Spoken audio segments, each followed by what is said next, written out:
So, ayan na nga mga pre, talaga namang ito si Digong ay hindi niya po nagawa yung gusto niyang gawin dito sa ating mga congressman, lalong-lalo na kay Abante, kay Dan Fernandez at sa iba pa.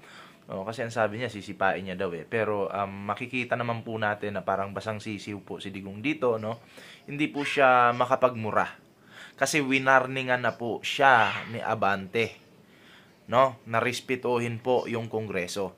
'Di ba? Kasi kung hindi niya rirespetuhin ay talaga namang may kalalagyan si Digong, makukontempt po ito. Pero feeling ko lang, okay. Ito akin lang po ito Kasi alam mo ito si Digong, pag napipikon ito, alam niyo naman bumabanat 'yan, 'di ba? At nagmumura 'yan. So feeling ko lang makukontempt po itong si Digong, no? Kasi mahaba-haba pa po itong hearing na to mga pre. Marami pa po tayong aabangan ng mga sasabihin ni Digong dito, lalo na yung mura niya, no? Pero sa ngayon wala pa naman, para pa siyang basang sisiw dito eh. 'Di ba? Para pa siyang basang sisiw dito. So, pero yung speech kanina ng congressman natin, lalo na si Abante, no? Napakaganda po, no, ng speech. So, bakit nga naman binabash itong si Abante? Nitong mga DD Shits vlogger. Bakit?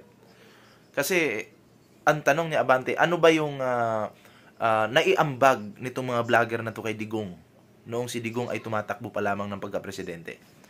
Kasi ito si Abante at ang kanilang grupo, community nila ay talagang maraming nakuha si Digong na boto, no? Dito sa kanilang community, 'di ba? Pero tingnan mo naman ngayon, binabash pa rin si Abante. Samantalang itong mga vlogger na to wala namang ambag eh. 'Di ba? Oo, dikit lang sila kay Digong para makakubra. 'Di ba? Oo. At eto pa mga pre, no? Eto pa yung matindi. Si Digong nagsasalita kahit hindi pa siya na-recognize.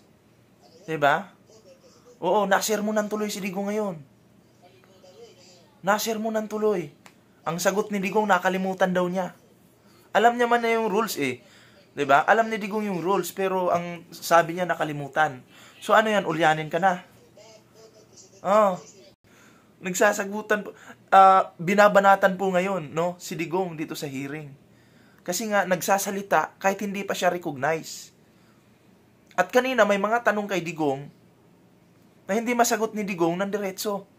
Ang sabi ni Digong, bakit investigador ka ba? Bakit pulis ka ba? 'Di ba? Anong silbi ng pagpunta mo diyan kung hindi ka sasagot sa tanong? Oh, anong silbi? Ano yan, magpapapugi ka lang diyan? Kaya nga nandyan eh. Maraming magtatanong. Sumagot ka. Huwag kang duwag. 'Di ba? Ayan, nasermonan tuloy. Oo. Pero feeling ko, ito si Digong, makukontempt ngayon. Tingnan nyo po sa hearing, sa mga nakamonitor ngayon sa hearing, naging basang sisiw po si Digong dito. Hindi po makaporma dito sa mga congressman natin. Dito sa Quadcom, hindi makaporma. Hindi nga niya nagawa yung sinasabi niya, sisipain niya itong mga congressman na to eh. Congresswoman, di ba? Hindi siya nakaporma. Hindi siya nakasipa. Akala ko ba maninipa ka, Digong? Pero bakit parang ano ka? Natameme ka ngayon dyan? Oo. Partida yung mga nagtatanong ngayon, ano pa lang, yung isang babaeng congresswoman natin. So, tapos na siya kanina, o kakatapos lang, and then, eto yung matindi pagdating kina Abante ngayon. No, talagang, nako, Digong, magigisa ka talaga dito. Magigisa ka dyan. Magbehave ka lang. Okay? Kasi, pag hindi ito nagbehave si Digong, I'm sure, iiyak itong mga supporter ni Digong. Mag-iiyakan po ito. Kasi syempre, makukontempt nga naman si Digong. 'Di ba? Makukontempt nga naman. So, alam nyo, ito si Digong, paulit-ulit pong binabalaan na bawal yan. Okay? Huwag kang magtatanong. Kasi ikaw, kumbaga, wala kang karapatan eh. Alam dapat ni Digong yung rules. Alam dapat ni Digong yung rules dyan sa Congress. Pero, bakit sinasabi mo ngayon, Digong, bakit sinasabi mo ngayon, Digong, na nakalimutan mo? Pwede ba yun? 'Di ba? So, eto masasabi ko lang dito mga pre. Si Digong talaga ay unang-una makikita naman natin yung nagiging bastos siya kanina. Pero nung sinita siya, medyo bumaba, no? Medyo nag-behave siya ng kaunti, no? Kasi ang nakikita kong style ni Digong, pag alam niyang kaya kanyang sindakin, sisindakin ka dyan. May sumita sa kanya. Bawal yan. You know the rules, di ba?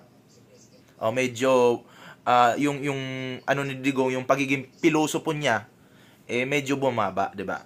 So, yun po yun, no? Ang ganda din ng mga sinabi ni Abante kanina patungkol kay Digong. At may paalala si Abante, di ba?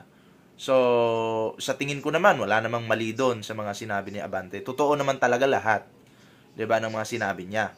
So, bakit itong, kung panonoorin nyo yung mga live nitong mga tangang mga vlogger sa kabila, binabanatan pa rin nila si Abante?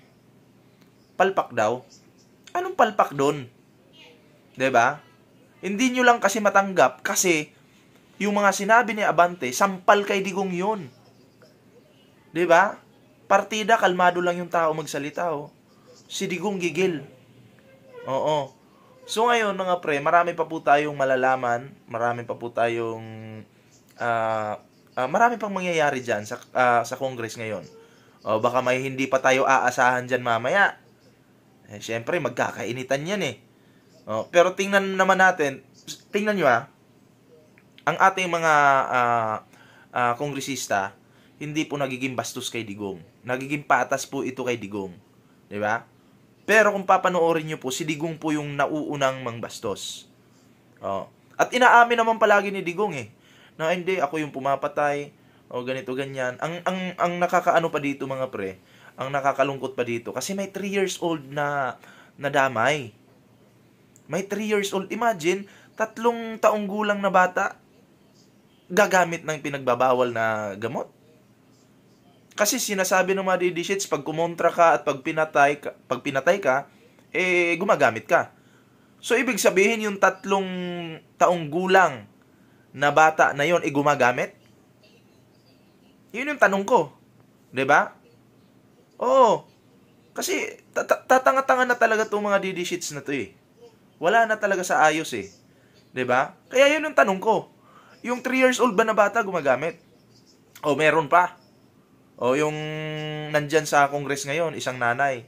Hindi naman daw marunong magmotor yung anak niya. Hindi naman daw marunong magmotor, pero anong ginawa? Pinatay. At ang sabi ng mga pulis na nakadali doon sa bata, ay nakamotor daw at may mga hawak na baril. 'Di ba? Oo, may mga hawak daw na baril at nakamotor. Biglang naging motorista, yung hindi marunong magmotor. Ayun po 'yun, 'di ba? So, alam nyo, ang dami pong kasinungalingan talaga sa panahon ni Digong sa kanyang administrasyon noon. 'Di ba? Wala namang nanlaban sa totoo lang. Oo, may reward lang kasi, kaya nila ginagawa yan. Kaya yung buhay ng mga Pilipino noon, ginawang negosyo nitong mga, itong mga kumakagat dito sa reward ni Digong. 'Di ba? Yun po yun. May bibili lang daw ng pansit, pinatay. Hindi na nakauwi. 'Di ba? Kawawa naman yun. Kawawa yung pamilya, 'di ba? So, kailangan po talagang managot ito si Digong. At hamon pa ni Digong, dapat kinabukasan daw may ICC na kung gusto nila mag-imbestiga. Nagmamadali ka, Digong. Relax ka lang. Pwede namang, sa mga malay natin. 'Di ba? Alam mo yung mga sinasabi ni Digong dyan, na bukas dapat may ICC na. Kayabangan yan Pero pag nandyan na, maduduwag naman. Iwasan mo yung kayabangan, Digong, kasi alam mo, ang sobrang yabang, delikado yan. Babalik yan sa'yo. 'Di ba? Pansin mo ba, nagigipit ka na ngayon? Kasi dahil sa mga maling ginawa mo, sa kasinungalingan mo, sa war on drugs mo. 'Di ba? Kaya yun yung nangyayari sa'yo ngayon. Nagigipit ka na. Hindi dahil sa ginigipit ka. Nagigipit ka nang dahil din yan sa kagagawan mo. Tandaan mo, Digong, gipit ka na ngayon. Di ka na makaporma. Kahit paanong pagmumura mo dyan, magagamit din yan laban sa'yo.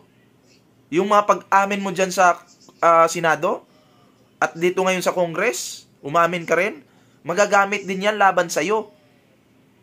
Diba? O yung ICC ngayon, nanunood pala. Nanunood pala yung ICC ngayon sa hearing dyan sa Quad Committee hearing. Diba? Oh, nanunood pala sila.